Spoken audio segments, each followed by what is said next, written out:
You're on now, Vikki. This is pretty exciting for us to have one of our own here tonight. Rowan's a little late, so he will be here eventually.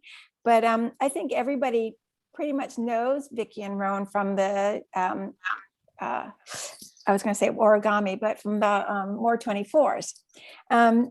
What you don't maybe know is that they grew up in Tiburon together, but they didn't know each other because he's older than her.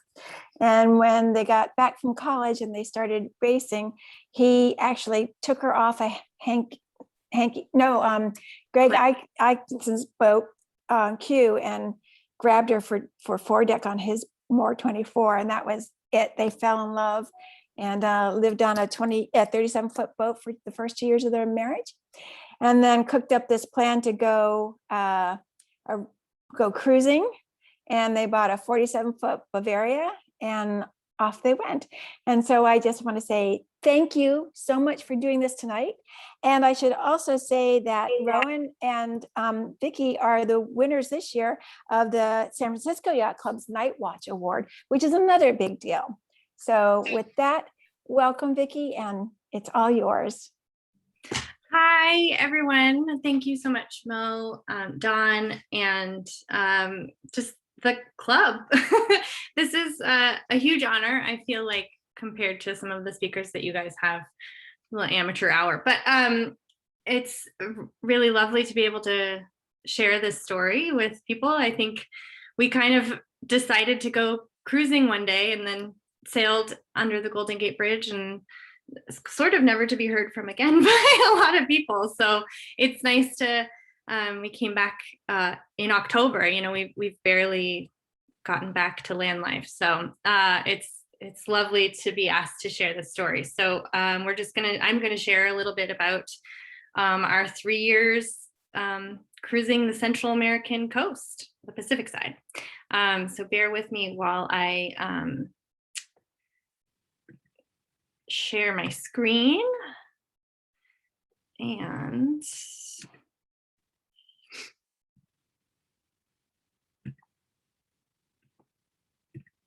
get up here.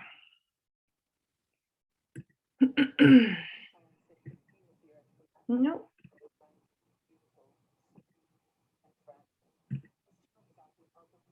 Hide sidebar and full screen. How's that working for everybody? Looks good. Great. Okay. This is our track. We had a Garmin InReach, and so you can see our track all the way. I guess we acquired we bought our Garmin InReach partway through the journey. So the part that you're not seeing is leaving from San Francisco and going all the way down the Pacific coast of California. So that's where we traveled. Here, Mo told you a little bit, we grew up sailing, Rowan and myself grew up sailing at the San Francisco Yacht Club. So I learned how to sail from age 8 years on, and so did Rowan. And this is the first picture. This is from the bulletin in like 2000 or 1999 when I was an instructor at the San Francisco Yacht Club Junior Sailing Program. So that's where it all started. And there's Michelle, and that's us sailing on Q many years ago. And Rowan and I met sailing, and we married at the Cove House under the arches of the old Cove House in 2004. Started sailing More 24s together, and this is what our sailing consisted of. We would trailer our More 24 behind our truck up and down the West Coast pretty regularly, like eight or nine. We did 8 or 9 regattas a year, plus Friday night sailing and a lot of other sailing on the bay, racing.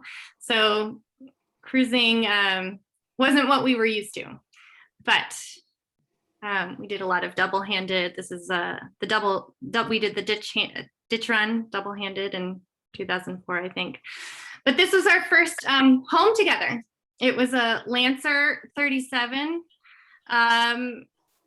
And we lived on the Lancer our first 2 years of marriage, and we often cruised it to Ayala Cove and Clipper Cove and around the bay, and we just loved spending weekends there and throwing up the hammock and barbecuing and having friends over. So we knew that we liked living aboard, and we liked being on the hook. So early on in our marriage, we talked about cruising, and we always thought we would go when our kids, you know, our future children were in middle school, because nobody needs to go to middle school. But as you see, we got them on the boat pretty young. That's Lucy, and the one in the tummy is Emmy. So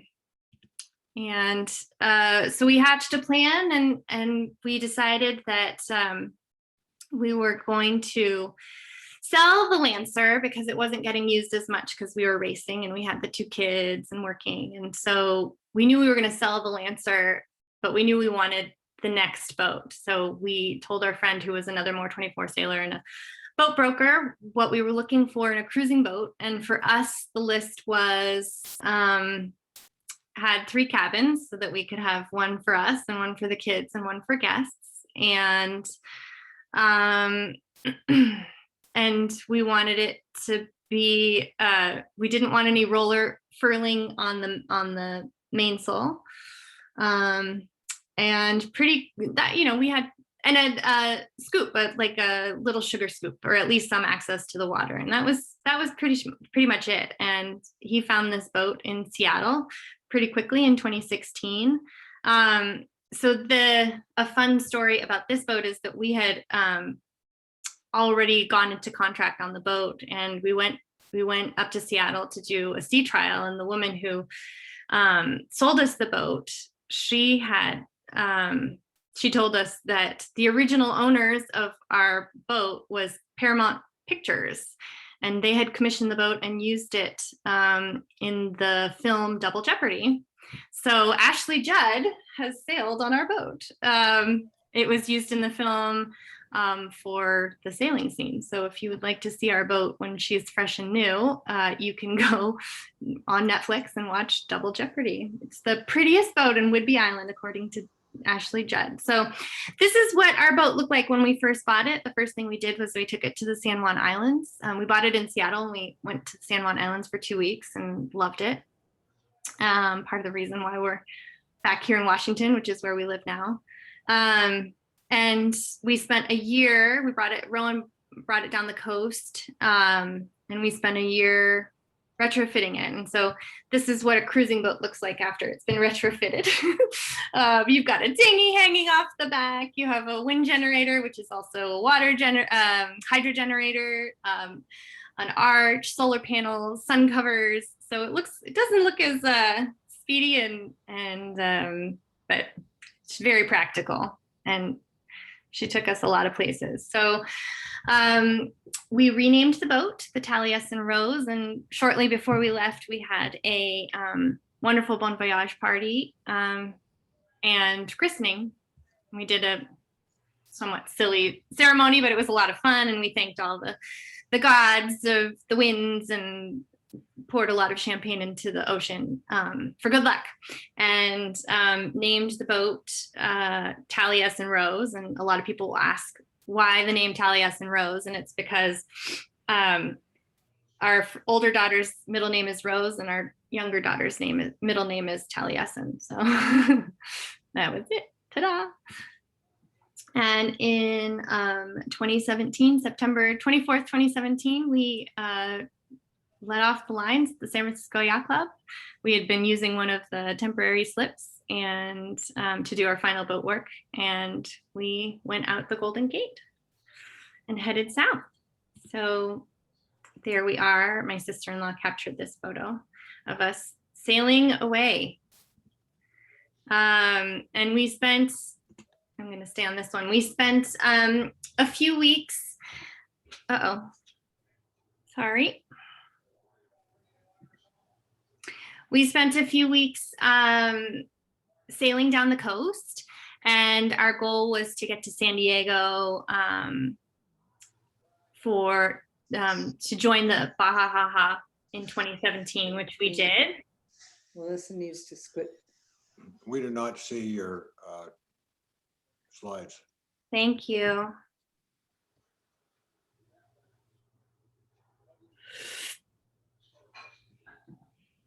Share your screen again, Vicki. Somebody hit theirs and we're viewing Melissa's screen. Oh, great. Continue. Desktop. Share. Whoops, no, that was an accident. And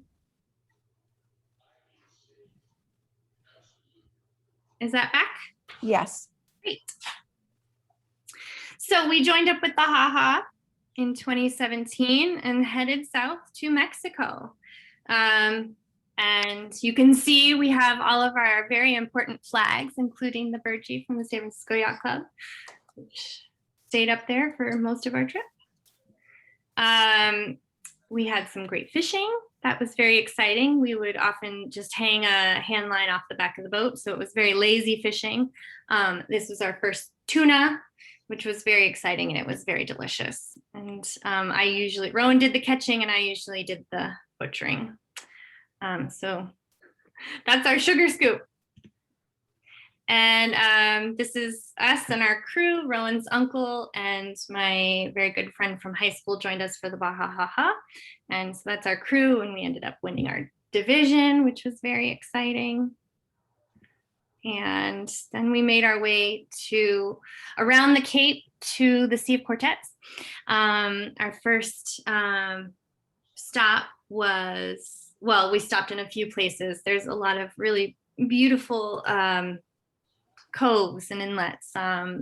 Ensenada de los Muertos, which has this secret resort and where you can use the internet and for just a drink and getting some nachos. And but the first major, you kind of gauge the trip by when you can provision. So the first place that we could provision after Cabo San Lucas was La Paz, which is just a very beautiful city by the sea in the Sea of Cortez.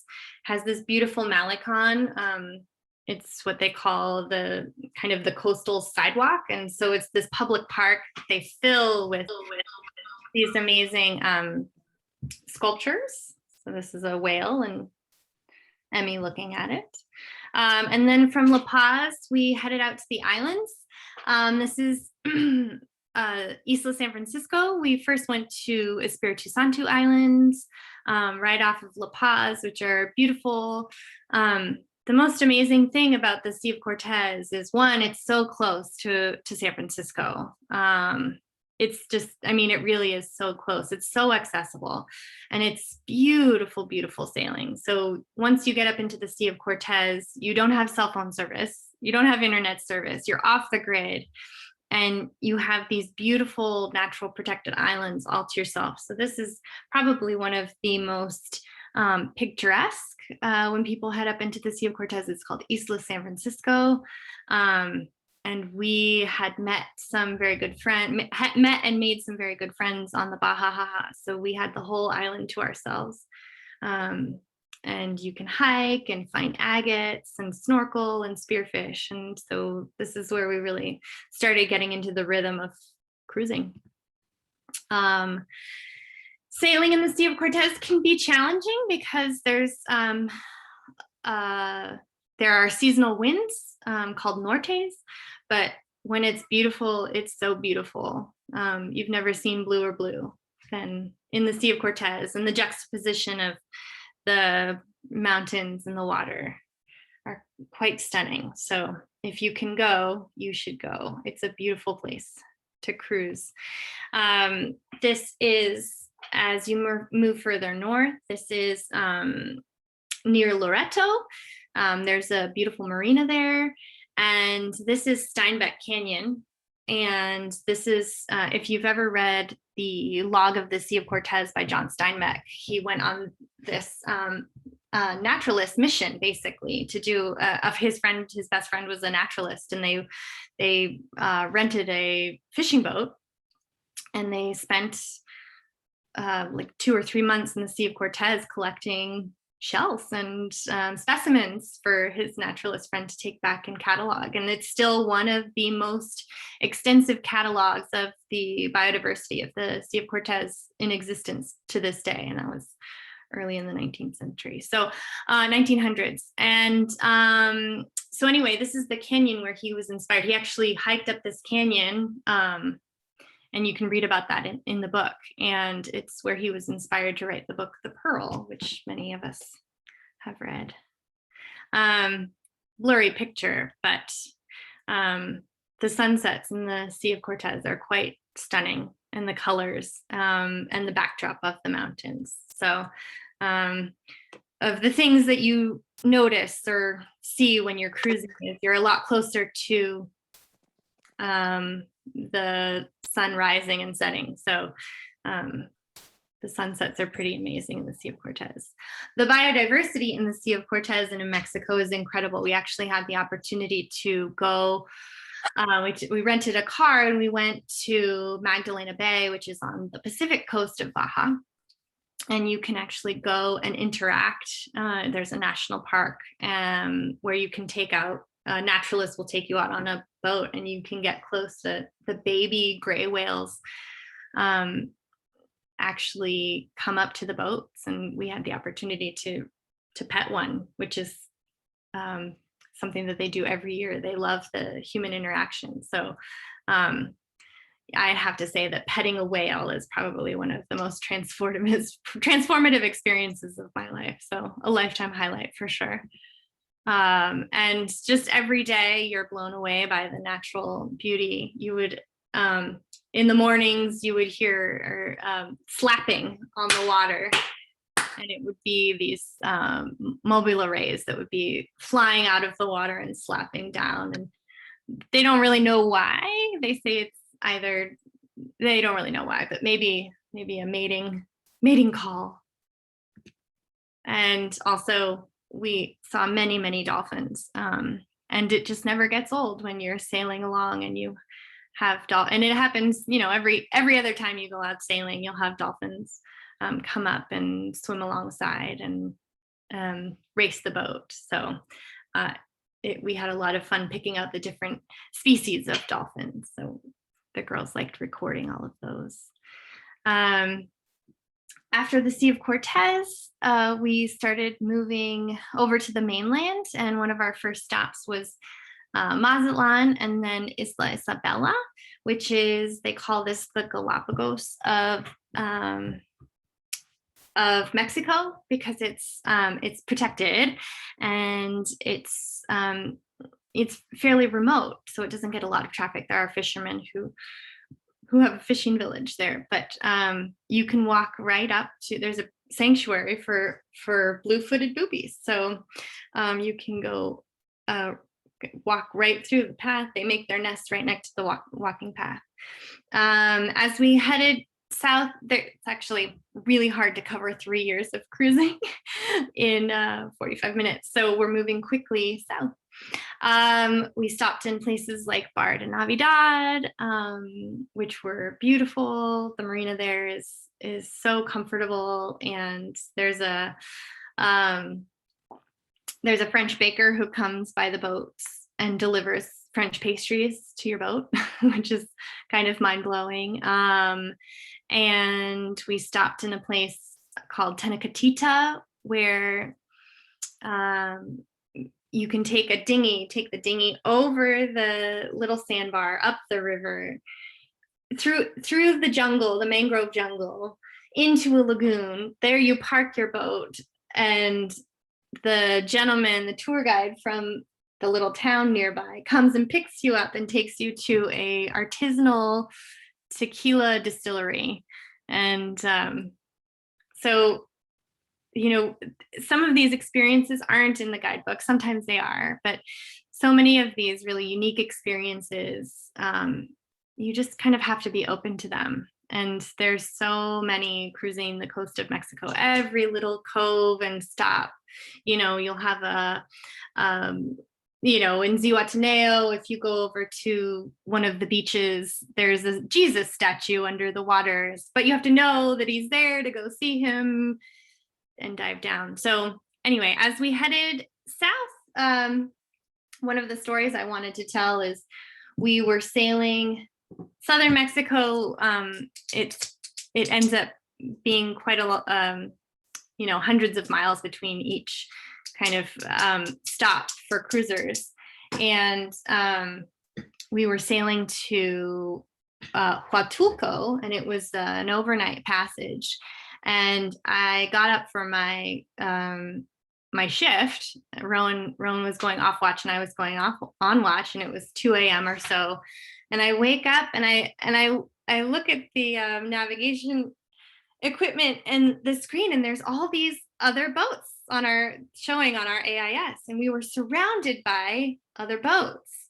And it was, usually the little fishing boats don't show up on the AIS. And as it turns out, we had sailed right into the middle of a finish of a leg of the clipper race, the round the world clipper race. And so there was no wind, and they were trying to finish in the middle of the night. And I had to get on and I had to fire up. We were just drifting. We weren't going anywhere. So I turn on the motor, and so I start moving.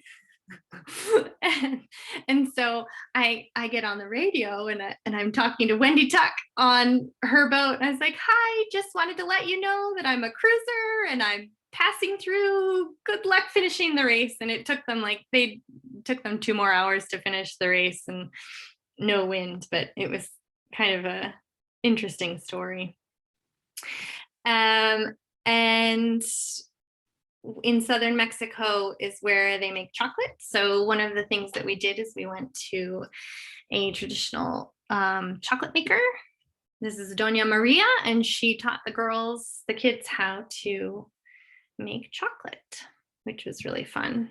And then that same day, we actually went up into the jungle, and the history of Central America is so interesting. So many places have European influences from plantation, from growing. So this was an old coffee plantation that was up in the mountains, and it was this German.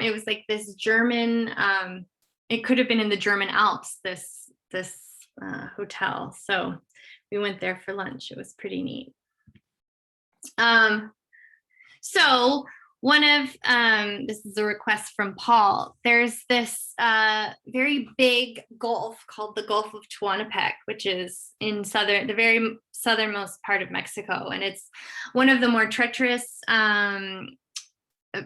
places to navigate because there are these very strong winds. They can get up to hurricane force winds, where the wind comes over from the Caribbean and comes over kind of the narrow isthmus, basically, in southern Mexico, and builds, and it's the winds are quite significant. So usually what you have to do is, if it's you have to wait for a weather window. So you sit in Huatulco and you wait and wait and wait until there's a good weather window. And we were getting close to hurricane season, so the winds had died down, but the tropical storms had started. So we had a close encounter with lightning, which was not particularly comfortable, but we were lucky and didn't get struck, but I wouldn't recommend it. And after Mexico, we made our way to El Salvador. And El Salvador is mostly a lee shore, so there's not a lot of great places to stop. We skipped Guatemala because, for the same reason, there's one marina on the Pacific side, and it costs like $400 to enter the country, so it just didn't make sense for us. So we skipped Guatemala and went straight to El Salvador, and the main area for cruisers is called Bahia del Sol, on an estuary. And in order to get into the protected estuary where the marina and anchorage is, you have to cross a river bar, which is pretty interesting. I don't know if I would do it again. and if there's any amount of swell, it can be quite an adventure. So this is a picture of our bar pilot that they took of us, and it got a little sporty after this. We ended up surfing into El Salvador at 19 knots. We didn't have a lot of control over the boat, so the boat performed great.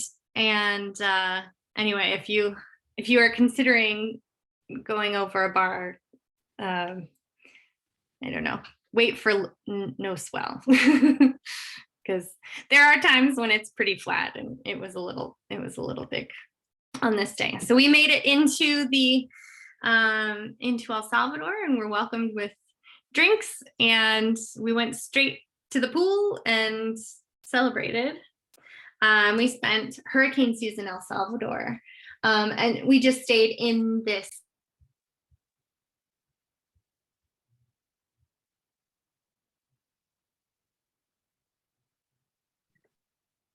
the estuary for those 5 months, and we traveled around the country. So we rented a car and traveled through El Salvador. And it's the smallest country. It's a teeny little country in Central America. It's known for some of its crime problems. We didn't experience any of that. We were so lucky that we didn't experience any crime, not even petty theft or anything. On the entire trip. A lot of people ask about that. We travel smart, and also just the people of Central America are kind and welcoming, and we just never experienced any of the more difficult parts of Central America. So we just felt really lucky. So we spent a lot of time on the boat. We would have homeschool in the mornings. We would go up the estuary, paddleboarding, or go for a dinghy ride, or what have you. And then we would go to happy hour with the other cruisers. There was a really nice community of cruisers there for that summer. And there's some expats who live there on the estuary. One of them is Bill and Jean, and they basically host the rally to El Salvador and kind of help new people to El Salvador, new cruisers to El Salvador, sort of navigate the area. And they host people to their house every Saturday for pupusas, and Bill will serenade you and usually make you drink a lot of tequila. And he lives on this little island, and pupusas are the national dish of El Salvador. So we ate a lot of those. They're made with cheese and sometimes pork rinds and sometimes flowers, and they're kind of like El Salvadorian tacos. And they're delicious. And they were 50 cents for the regular and 60 cents for extra cheese. So we toured around El Salvador. We rented a car and explored, and there's so much to see in this tiny little country.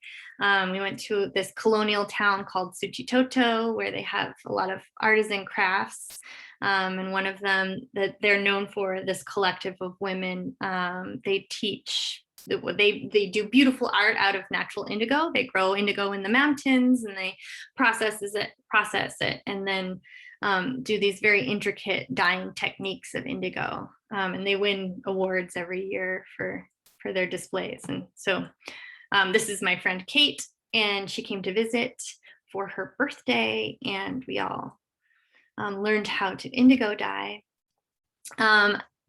This was just this amazing natural waterfall, and these are like basalt structures. The rocks, when they were cooling, everything is volcanic in Central America. So when they were cooling, they essentially cooled in the shape of hexagonal tubes. Anyway, so this is it sort of breaking down, and it's the same phenomenon that creates the giant steps in places like Ireland and Scotland, and I'm sure other places in the world. It's a really interesting geological phenomenon. There's this lake called Lago Coatepeque, and it's a lake inside of a volcano. And there are many homes that it's sort of like Lake Tahoe. So we met a local doctor whose family had a house right there on the lake, and he said, "Oh yeah, you guys should go check it out." So we went and stayed a night there and swam in a volcano, which was pretty amazing. One great thing about El Salvador is there's some pretty good surfing. So we went to this surf town called El Tunco for a few days, and it's probably one of the more famous places for travelers to go to in El Salvador. It's a really cute surf town, and there's a few in that area. And this is one of the more famous waves. It's called Sunsol. So that was fun. That's one of the bigger, I'm not a great surfer, so that wave kind of makes me look good. It was a gentle wave, even though it's big. And we took this mystery tour through the jungle, and it was quite an adventure. We had to be very trusting. We just kind of showed up at the end of the road and found some gentlemen to help us, and they ended up being lovely. And we had a lot of lost in translation. My Spanish is not great, so we did our best with our communication and ended up finding this beautiful waterfall and had an adventure. And then after 5 months, we left El Salvador the same way we came out. So this is us crossing the bar on the way out. Again, kind of sporty. And we headed to the Golfo de Fonseca, which is this beautiful gulf that is the border of 3 countries. So to the north is El Salvador, to the east is Honduras, and to the south is Nicaragua. And so it's a natural bay harbor. It's littered with these gorgeous islands, and it's a stunning part of the world. And they very rarely see sailboats. So we were a novelty. We anchored, one of the anchorages is just off this tiny island, and there's this tiny little fishing village there. And we had folks swimming out to our boat and asking for food. And so that was interesting. Once we were able to determine what they were asking for, we handed them canned goods and snacks. And so it was really interesting. And one of the most amazing places is in the Golfo de Fonseca is, this is called Isla Tigre, and it actually used to be a CIA encampment when the US was meddling in Central American geopolitics. And so you can actually go up near the old CIA base. And this is just a really interesting island. It has seen better days, but you can see a really interesting colonial history. And if you're willing to look, spit shine things a little bit, you can really see a lot of beauty. And obviously the natural beauty is stunning. And it was the easiest check-in. You can see where we parked our boat. We took our dinghy in, and it was free. And all of the check-ins in Central America can be notoriously tricky. So you have to go to the bank to pay your fee, and then you have to go to the airport to go through customs, and then you have to go to the port captain so that he can sign you in. Sometimes they have to check out your boat. Here in Honduras, it was free. They fingerprinted you. The port captain was right next to the customs office, and you were checked in 10 minutes. So it was delightful. And so that we didn't go to mainland Honduras, but we technically went to Honduras. And basically the only mode of transportation on the island is tuk-tuks. So one of the things that you have to do when you go is you take a tuk-tuk ride. And so we had friends who were cruising with us, and they fit their family in too, because they have a lot of people. And we were in our tuk-tuk and drove around the island, and it was great. You can see this is an old casino. So now it's a shelter for what appeared to be unhoused people. So kind of an interesting history of, you can kind of imagine what it was like before. And this is us leaving the Gulf of Fonseca on our way to Nicaragua. And it was fun to get the girls at the helm. One of the stories that I will tell is the only real issue that we ever had was we were not an issue, but as we were leaving the Gulf of Fonseca, we actually parked near Nicaragua, but we hadn't checked in. And we woke up very early the next day to get to the port, the marina where we were going in Nicaragua. And it was like 7 a.m. and I was on deck with the girls, and Rowan had gone back down to sleep. And these pangas, very fast pangas, start making a beeline for our boat. And as it turns out, they were Navy boats. And at the time, Nicaragua had some civil unrest. We were familiar with Nicaragua, so we knew that where we were going was safe, but weren't too keen on having to deal in any extensive way with the Nicaraguan government. So they came on the boat and they said, "Hey, can you come?" And I had been fishing off the back of the boat, and I had, like, just as the Navy soldiers were kind of driving up, I'm pulling up a huge Sierra, and I didn't even know if we had a fishing license for Nicaragua. You don't need one, but we hadn't gone through that paperwork yet. So I'm like, oh shoot, I don't actually know if I'm supposed to be fishing right now. And so I asked the guy who's on the boat, I asked the soldiers, I was like, get us fish. And so they took the fish with them, and because they live on the boats for 24-hour shifts or 48-hour shifts. So anyway, I hope they enjoyed a fish fry off of it. They checked our boat. They boarded the boat, which was interesting, and they checked the pillows, and they sort of poked around, and because as you can imagine, drugs usually funnel north and dollars funnel south. So they were checking for something, contraband, in our pillows on our couch. And we passed. And the only critique we got was that we hadn't yet risen the Nicaraguan flag, our courtesy flag. So anyway, that was our encounter with the Nicaraguan Navy. A lot of times when we were fishing the boobies, these are brown-footed boobies, and they would circle around the boat, and often we'd like blow horns at them because they over and over would go after our fishing lures. And anyway, we caught one and we let it go. Catch and release. Anyway, that was a little sad, but he was fine. And then this is us entering the estuary in Puesta del Sol, Nicaragua, which we had been to a couple times before. We have friends in that area. So this was very special for us because we knew when we first started the whole trip that this was one of our goals. And this is this very beautiful marina, the only marina in Nicaragua.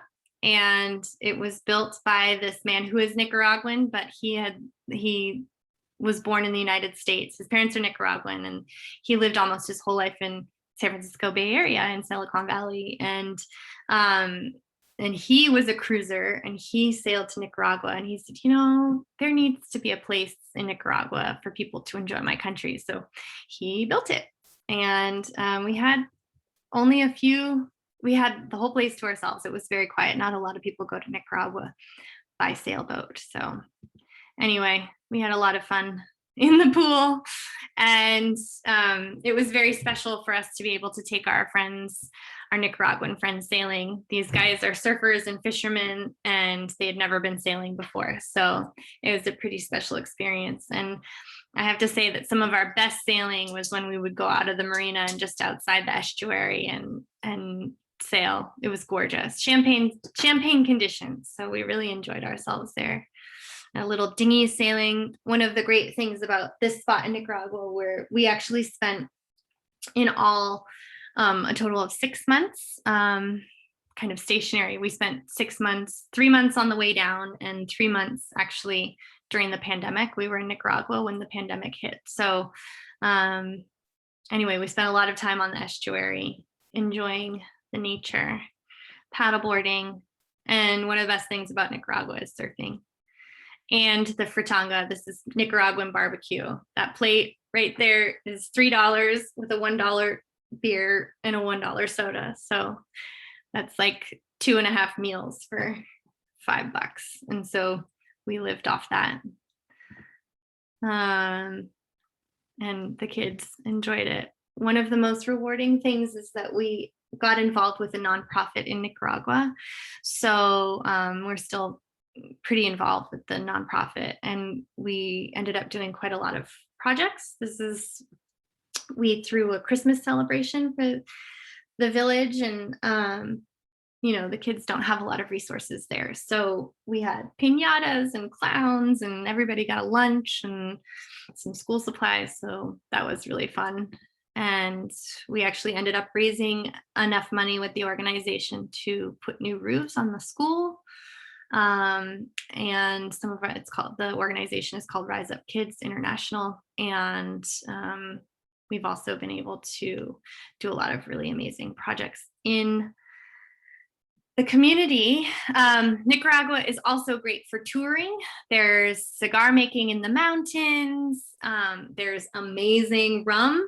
And the story behind the rum in Nicaragua is pretty great. They had produced all this rum, and then the Civil War started. So they hid it in the mountains from the crisis. And after the war, they dug it up again, and it was well aged. So it ended up being this really beautiful rum. So Flor de Caña is some of the best rum in the world. It's winning all sorts of awards, and they have a really beautiful distillery and a great tour, and we all enjoyed it. And then this is near Granada, which is another beautiful colonial town. And you can go out on the lake, and there's these old fortresses and houses, and it's pretty beautiful. And you can go see the lava at Masaya volcano, which we enjoyed. And that was like the speed dating version of Nicaragua. We headed south to Costa Rica. The fishing was good. This was exciting. The girls dissected this fish, and we looked at the lens of that's like homeschool on a cruising boat for a kid, is when you dissect the fish and look at how the eyeball works. So that was the lesson of that day. And I'm sure many people have been to Costa Rica. The natural beauty in Costa Rica is absolutely stunning. So once we arrived there, we took the opportunity to go see some of the beautiful places. This is called Rio Celeste. It's a national park, and 2 rivers meet and create this, the minerals in the water create this aquamarine color, which is pretty stunning. We also met this really interesting, and we did some volunteering with this Canadian man who had been living in Costa Rica for over 20 years, and he built snipes in his yard. And he built them out of plywood, and snipes are a kit boat, and he got the plans, and he built a number of snipes and wanted to start his own sailing program for Costa Rican kids. So he didn't really know much about sailing, so we did some coaching with him, some training of their instructors, so that they could start that program, which was really a cool experience. Costa Rica actually has some, inside the Nicoya Peninsula, there's a big kind of gulf, and there are some amazing islands, and one of them is an old penal colony. So it's like the Alcatraz of Costa Rica. So we went there, and it was definitely haunted. But it was neat to explore these really magical and kind of unvisited areas. And there was some very good beach combing at that beach. This is kind of flotsam from the garbage rubble from the old penal colony. So I have those back there. In southern Costa Rica is the Golfo Dulce near Golfito, and it's just this really stunning natural area, completely surrounded by jungle. It's wild. And Golfito is not often visited. You know, it's kind of an old banana town that's sort of run down, but there's a lot of, we met some really amazing people there, some expats, and got to experience some of the local flavor. This was an area where you had these like bars on the sandbar, and you would just go and wait for the tide to come up and enjoy the water. And again, down in southern Costa Rica, there's some pretty amazing surfing. So we would anchor the boat off the surf break, you know, away from the surf break, but nearby, and it was very uncomfortable sleeping, but the waves were worth it. So we would take the dinghy out and go catch some waves, which was fun. And then we headed to Panama. I'm running out of time, so I'm going fast. There's a lot more to tell you about each country.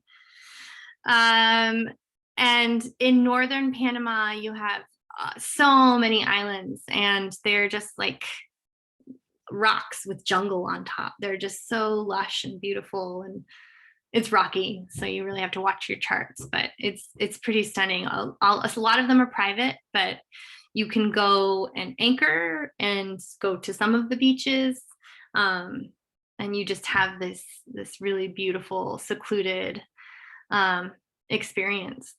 It's absolutely stunning. There's this natural bay. It's huge, surrounded by mountains and inaccessible by land. So the people who live there, if they want supplies, they have to leave by boat. So it's fishing community and some indigenous folks who live there.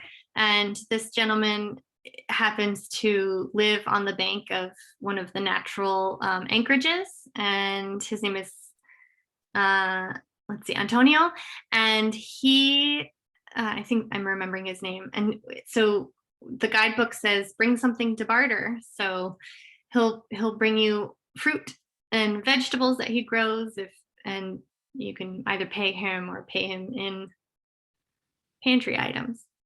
So farther down is this place called Santa Catalina, and it's this surf town that a lot of people go to. The anchorage isn't very good, but it's really beautiful, and the town is very, very cute. There's a lot of, I think, a lot of expats there, so it has a nice beachy feel. And anyway, somebody's cruising boat ended up on the beach, and there's some ancient artifacts there for you. They still work. The fishing in Panama is good, so that was a fun day. That was a lot of sushi, and I still think about that fish. Also, we just never get tired of dolphins. It's just this amazing experience. This is Punta Mala from the land. We actually got the opportunity to go. Punta Mala is one of the navigational markers and can be quite challenging to sail around, to navigate around. The currents are really crazy. But we have a family member who actually lives on land in Punta Mala, so you can look out at this outcropping. It's a peninsula in Panama, and we got to go there by land. So anyway, Panama is really, really pretty. And then before we headed to Panama City, we went to the Las Perlas archipelago, and it's absolutely stunning. It's this group of islands in the Gulf of Panama, and every island is different. Some of them are inhabited, some of them are, vacation, because it is quite close to the city. You can take a ferry there in a couple hours, but it's still totally remote in a lot of places. And every island has something to explore. So trying to suss out, the interesting things to check out in the guidebook is always kind of fun. So this is actually a wreckage of a submarine, one of the oldest submarines in history. It's from like the late, maybe like the 1860s or something. It was, they used it for gathering pearls. So anyway, pretty cool. And this is an island in Las Perlas. It was where they filmed Survivor. We called it, it's not called Survivor Island, but we called it Survivor Island. And a funny story here is that we actually ran into, very randomly, we had no idea that they were cruising, the former Commodore of the Richmond Yacht Club. He's a former More 24 sailor, so we knew him from way back. And we had anchored our boat, and we saw them anchor right near us. And we're like, that kind of looks like, and we go over, and it's people from the Bay Area. It's from Richmond Yacht, the former Commodore of the Richmond Yacht Club. So it was really fun to connect, and we had dinner together. So, it's a small world, really. And then Panama City is very, very cosmopolitan. It's a huge city, and it's the center of kind of that part of the world. You can get any food you like, and they have amazing architecture and culture.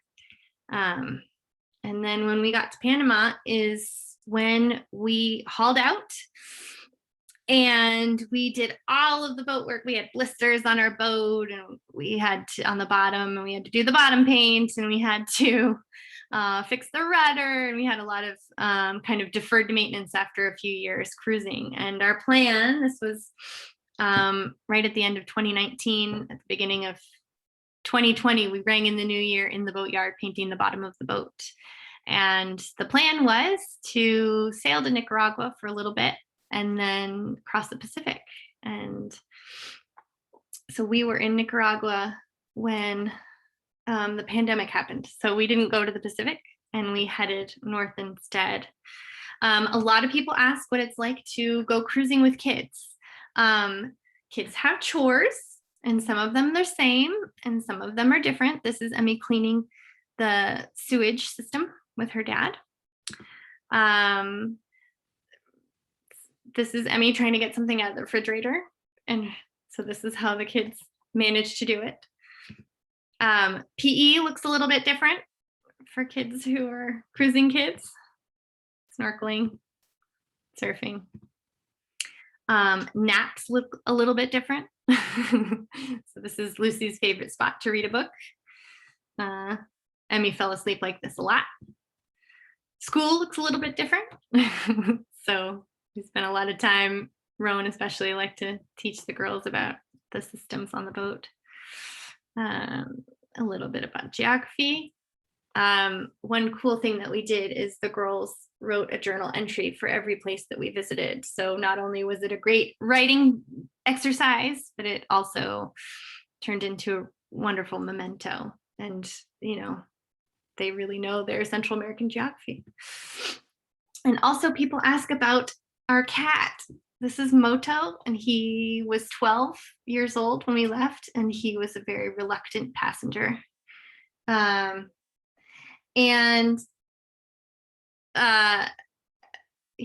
is the one and only time that he wore the life jacket. He spent the first 2 months on the boat under the pillows, but he wasn't sure about the food. And he wasn't sure about the uniform. But he eventually came to, if not enjoy the experience, he certainly tolerated it and found his favorite sleeping spots and helped out on watch and was adorable. And he felt that that was a seat made for him and this very convenient spot in the lazarette. And he developed glowing eyes. And as it turns out, he, spent so much time on the water, he turned into a otter or seal. Anyway, we loved having him on the boat, and I think he is also happy that it's not so hot all the time. And finally, sailing in a pandemic was very interesting. We were in Nicaragua, and we thought we would sit it out in Nicaragua. Like a lot of people, we thought maybe it would be a few weeks, maybe a couple months. And we were so comfortable. So as we waited to see what was going to happen in the South Pacific, as it turned out, countries just completely shut their borders. So it just didn't seem like an option for us, although some people did go. But just what people experienced was crazy. We were, you're paying attention to what's going on with other people. And in Panama, people were quarantined on their boat. They couldn't paddle around their boat. They had to go, they couldn't go on land except one day a week. They had to go, men and women had to go opposite. The number on your passport had to match a certain day. So the restrictions for many, many people were quite extreme. In Nicaragua, for better or for worse, they sort of, they knew that they wouldn't be able to serve their population medically. They just don't have a lot of infrastructure. So they just there wasn't any lockdown. Generally, people took it upon themselves to keep distance. So we actually went into kind of self-isolation because we were following the news. So we just kind of isolated. We had a quarantine bubble of other cruisers and our closest friends there in Nicaragua, but we always masked up and social distance and only spent time outside. So it was really lovely. It was a really lovely experience.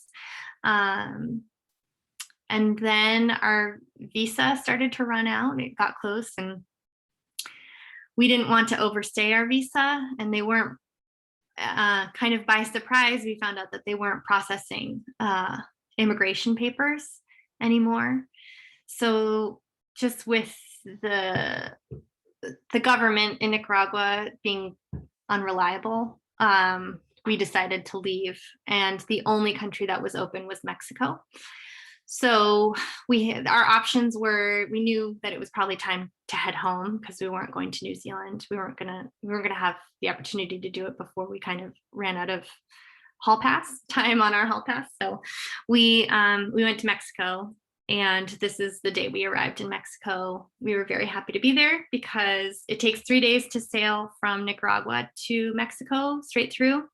And at the time, borders were shutting down all around us, like kind of without warning. So we didn't know that if we left Nicaragua, we would actually be able to get into Mexico. But thankfully, they were very welcoming.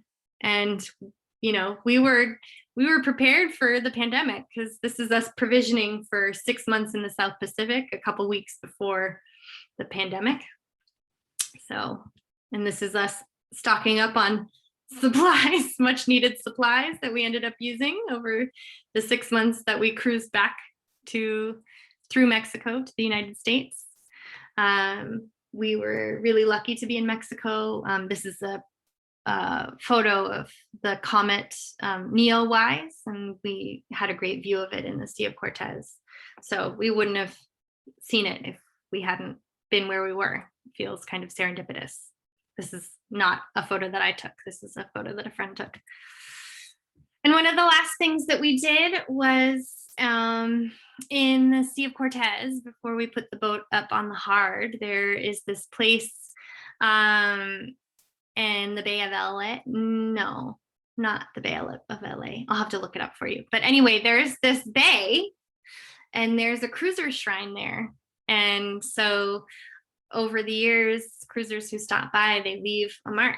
So we left our mark. We painted these stones, and we left our burgee that had seen better days, but had flown the entire 3 years with us. So the burgee is still there. You can go see it today if you want to go visit the cruiser shrine in Baja, Mexico.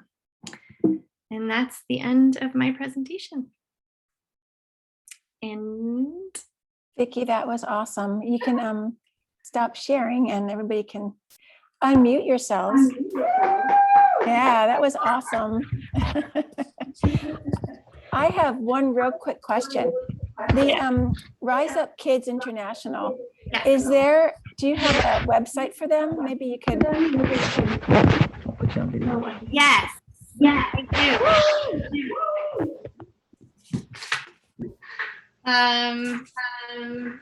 Let me look it up for you. You want to end this?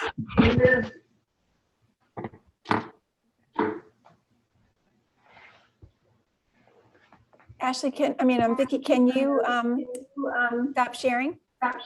Yes. There we go.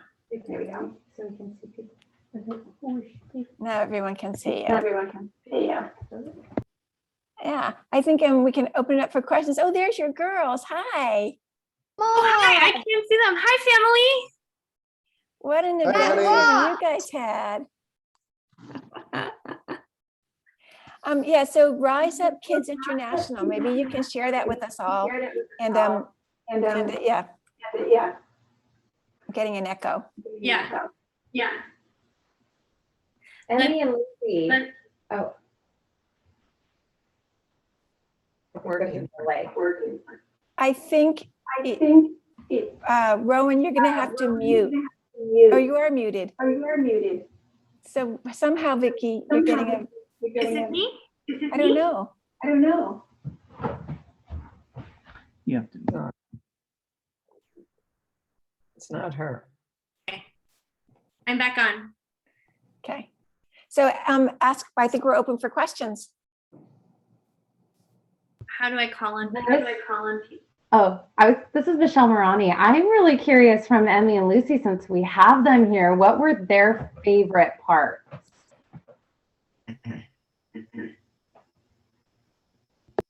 What were your favorite parts, sweetheart? I think one of my favorite parts was Panama City and Panama. meeting new folks. I like that. What did you love about it?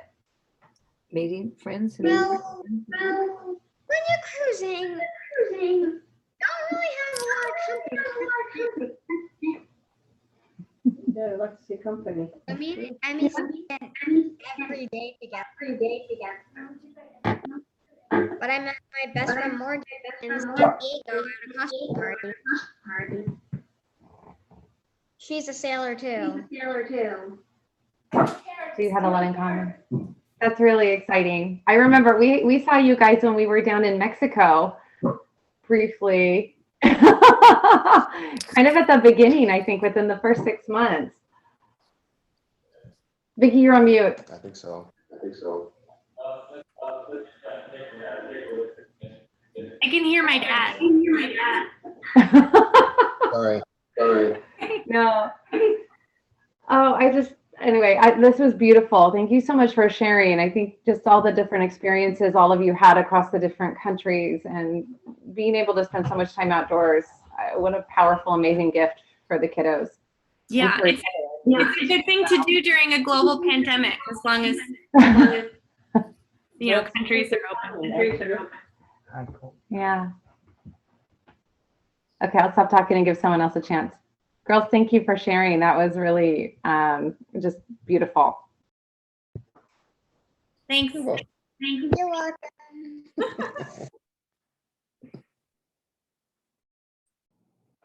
Are there any other questions? No? Have I stopped echoing?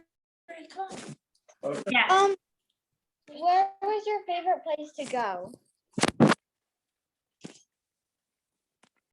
Do you want to ask the girls I that? think, was that you, Whitney, asking? Yes. Okay. Where was your favorite place to go? Emmy, where was your favorite place to go? I don't know. Come on. Better than that. Lucy, where was your favorite place to go to visit on the trip? Panama City City, I think. Oh, you like Panama City? How come? Well, we had friends there. Yeah. So wherever there were friends is where you like to visit? Yeah. Yeah. That's pretty normal for cruising kids, wherever the friends are. Yeah, I think for me, I also have a question. I can try to answer that one as well. Is that, you know, we got to see some of the most amazing places on the Pacific coast. And a lot of people, the destination, excuse me, is Costa Rica. Everyone thinks of Costa Rica being just the best possible destination. And it is. It is amazing, except for by boat, it's not comfortable. And what I found in all of our travels, and there's many spectacular places, but we were forced by COVID to go back to the Sea of Cortez.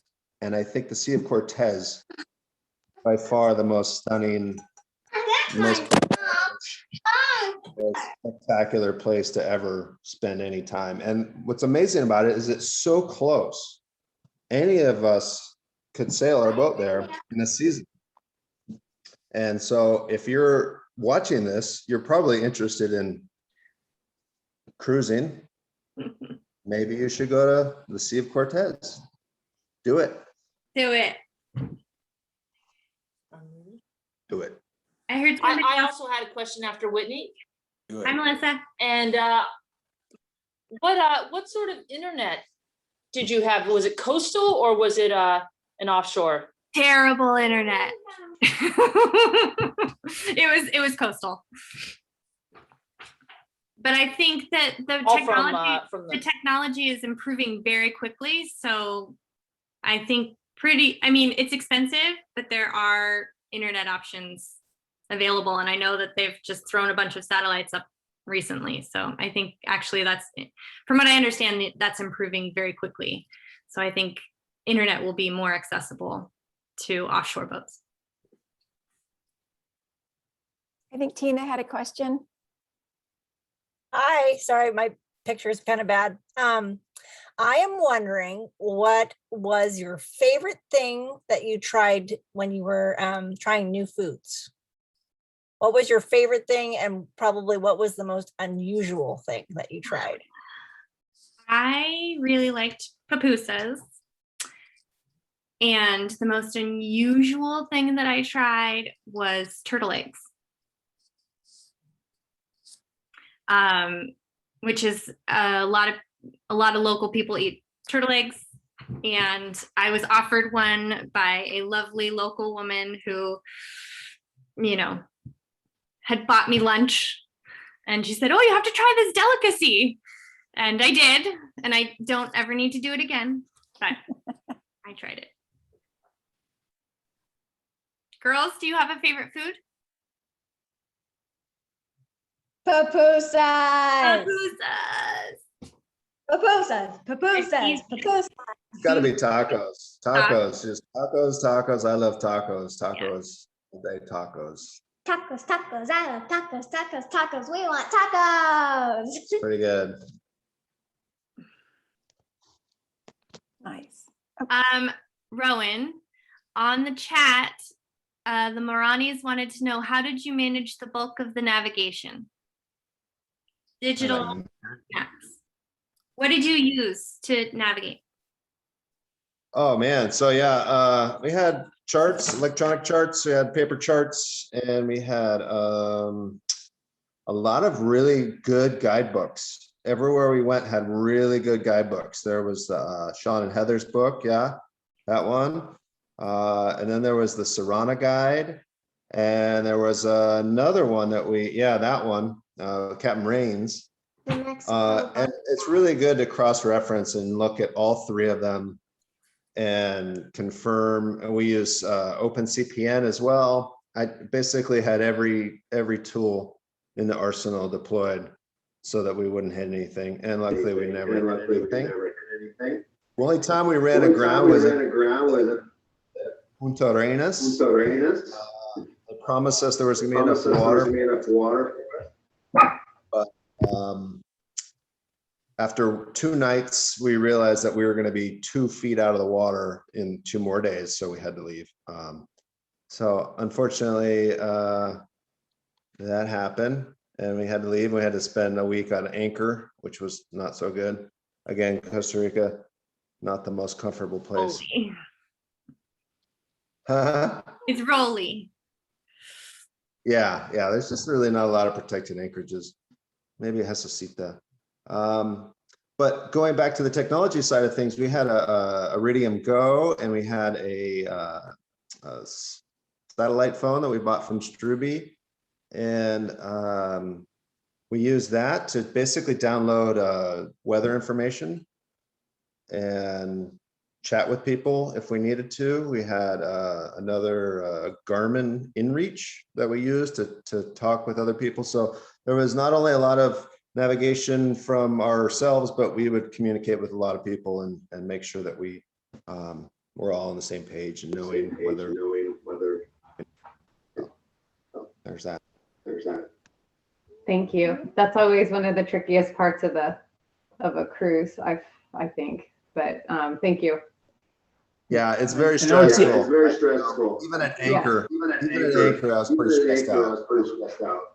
Sleeping on a boat is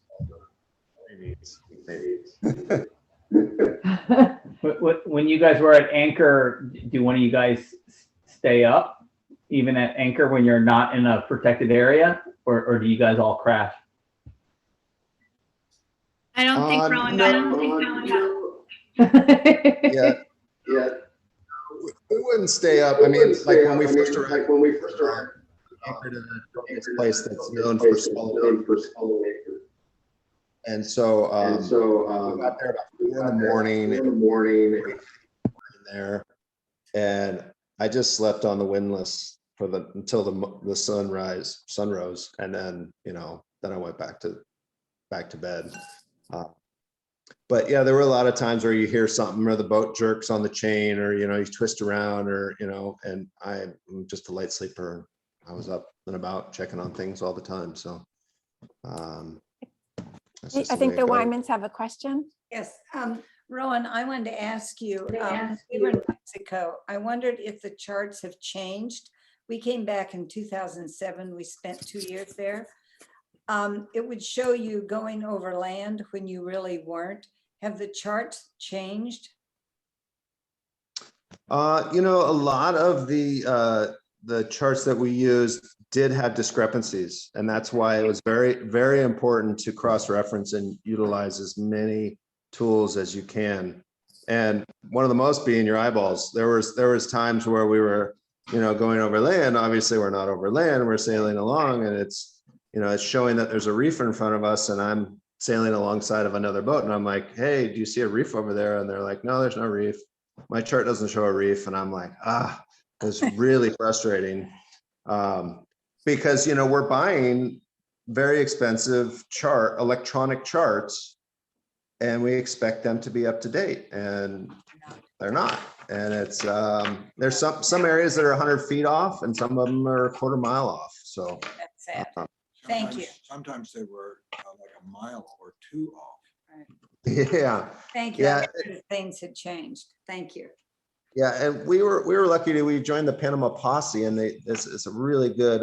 They share a lot of waypoints and anchor points, and there were times where you would look in a book and you would plug that into your chart plotter, and you would say, "This is where we're going to," and it turns out that that's like a mile into the jungle, and you're like, "Well, can't go any further here." But if it was at night and you didn't have a radar, you might just run aground. So we found the AIS and the radar were super helpful with the electronic charts. And luckily, all of our systems work beautifully. We had a few gremlins in the system that we worked out, but for the most part, everything worked really smoothly. Did you ever use predict wind to in the Sea of Cortez? Because it does swirl around. And yeah, predict wind was definitely the preferred choice of getting. That was the only choice of getting satellite weather that was reliable. I mean, we could get sail docs, and you get printouts, but I thought we did. What did we use? we could download images, and view that in Predict Wind. And that's a pretty useful tool. And then when we're near internet, we would watch Windy and all sorts of other different platforms. So that was really nice. Thank you. Sure. Well, if there's not any other questions, this is probably a good place to end. And to say thank you to Vikki and Rowan for doing this. This was awesome. I really enjoyed it. So I think I'm a cruiser at heart. Good. I think everybody should be a cruiser at heart.